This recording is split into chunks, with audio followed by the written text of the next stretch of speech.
Alright, brothers and sisters, here's part 2 of my testimony. I'm trying to really write down quick because time is slipping past and I got 15 minutes per video, so... Okay, so now I've been meditating for 2-3 years. I started in early 2013 and then in the middle of 2015, I believe it was, out of nowhere, shortly after switching to a fully vegetarian diet and really getting into Buddhist philosophy, but very from an atheist point of view. I read Stephen Batchelor's books, Buddhism Without Beliefs, Confessions of an Atheist Buddhist, and I'm really in love with his writings. I'm really into, say, Jack Kornfield, and I start listening to Dharma talks by this Western Buddhist abbot called Ajahn Brahm, who was under the tutelage of Ajahn Chah in Thailand many years ago. And now he's an abbot in Western Australia for a sect of Buddhist practice that I believe is called Theravada. And I'm really into the way he sees things. He himself, he's graduate from, I believe it's Cambridge University in the UK, you know, fantastic institute. He's got a PhD and I believe it's molecular biology. So I like the way he talks about things. I resonate a lot with the technical scientific understanding. But he is very open about the sort of parapsychological, paraphenomenon, because he himself bumped into those things under the tutelage of Ajahn Chah as he made his way up to becoming a master teacher, Ajahn Brahm, right? And he talks about his time in the forest and all these crazy mystical things happening, like ghosts showing up and things like that, and him with a traditional scientific worldview where this was totally impossible.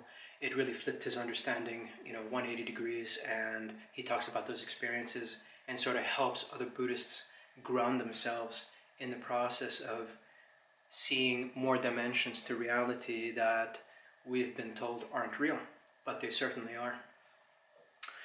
I, on the other hand, am a little bit far away from accepting these things, and I certainly haven't had any crazy experiences. But what happens around midway through 2015, I've done so many things in my life to sort of improve things. I've become a more compassionate, chill person. But I'm not having any like Christian memory, like the Abrahamic God hasn't really strung a chord with me at all. My mind isn't going there. I'm just really happy about all these, you know, neuro research of the brain and where it's taken me, at least. Suddenly, one day, very unfortunately, something happens and I'm having, I don't want to get into the details because they're a little bit personal and I'm trying to keep somewhat anonymous here, but I have a bout with death. An unexplained health emergency hits me and suddenly I'm in the emergency acute hospital. Anyways, a few days later I'm out of the hospital and something unexplainable happened and I guess I could have died, you know. It takes me some time to digest this new reality. I've been walking on cloud 9 for the last 2 years, just like, hey, everything's great, you know. And then I get smacked in the face with my own mortality, and I don't know what to make of it, but it does make me sort of ground myself in this new understanding. So I kind of double down on this, at least meditation, to give me some kind of, I think, like, should I invest in a spiritual understanding? And I've seen some documentaries about like something called Vipassana retreats, which is insight meditation, exactly according to the technique taught by the Siddhartha Gautama after he became the enlightened Buddha. And it's the original technique, not sort of watered down or mixed in with other traditions, as all things do when they spread around the world and become religions, right?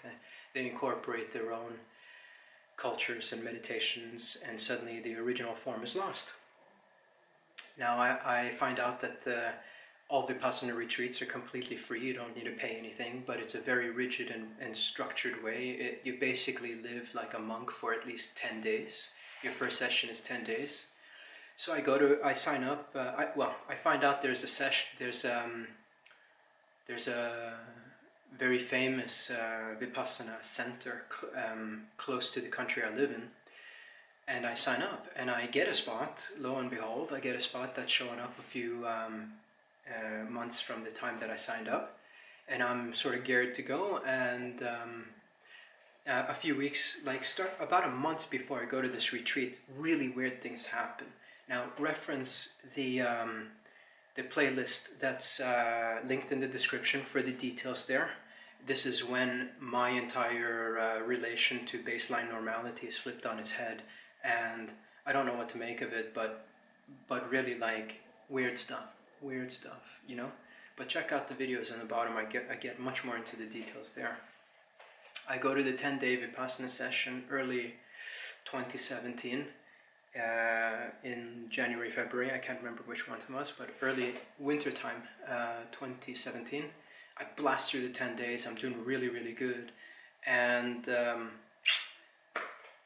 I guess at the time I didn't think about God. I didn't even know these things, but I guess God blessed me with the ability to really, really advance, like boom, like crazy fast during those 10 days. And I was given ample feedback to tell me that I was really making the type of progress that nobody could claim to have had in 10 days. It would be kind of ridiculous. Yeah, so after the first retreat in 2017, I'm like, okay, I'm doing this every year. I don't have kids. I'm lucky enough to live in a country where we get plenty of vacation every year, so I can set aside 10 days every year to go and do this at least once every year, because I'm sold. I'm like, this is it. I'm doing this for the rest of my year. I'm becoming the Buddha before I die, you know? 2017, sublime year. I maintain my meditative practice at home, but it regresses down. Technically, you're supposed to try for 2 hours every day after, you know, to really keep things nice and lubed up and the gears going. After a retreat, you're supposed to maintain a 2-hour total practice every day. It's kind of doable right after the retreat, because now you're so used to it. You can sit down and a 1-hour session is going to feel like 10 minutes, you know. But after a few weeks, I regress down to my baseline, which is like 25 minutes every day in the mornings.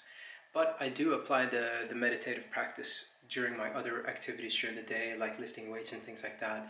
So I'm not sitting down and doing these meditative practices. I'm actually doing it in the background and on top of everything else that I do during the day. 2017, sublime year, everything super chill. I'm super happy, and it's just like, whoa, step change. The entire climate in my head is like the Caribbean every day, man, you know?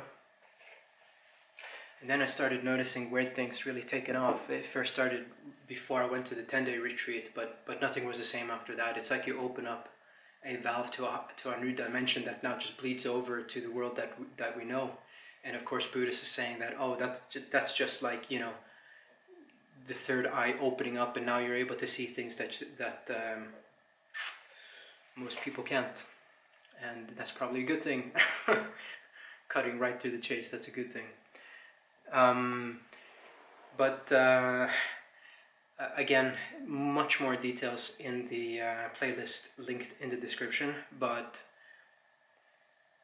I start seeing ghosts and things like that.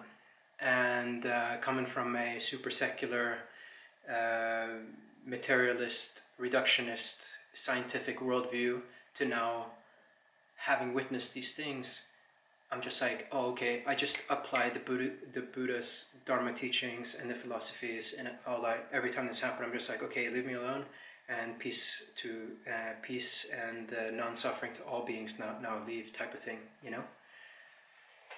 I've seen multiple beings even inside my own apartment, and I see them outside where I live, and this is borderline madness, but it happens. You can start having telepathic communications with weird beings, and I'm still not able to see that from the Christian worldview. Of course, the Christian worldview would have said, yo, that's like demon stuff, drop it. But I'm not there. I'm like in Buddha world, you know, like we're gonna reach enlightenment and zap on out of here.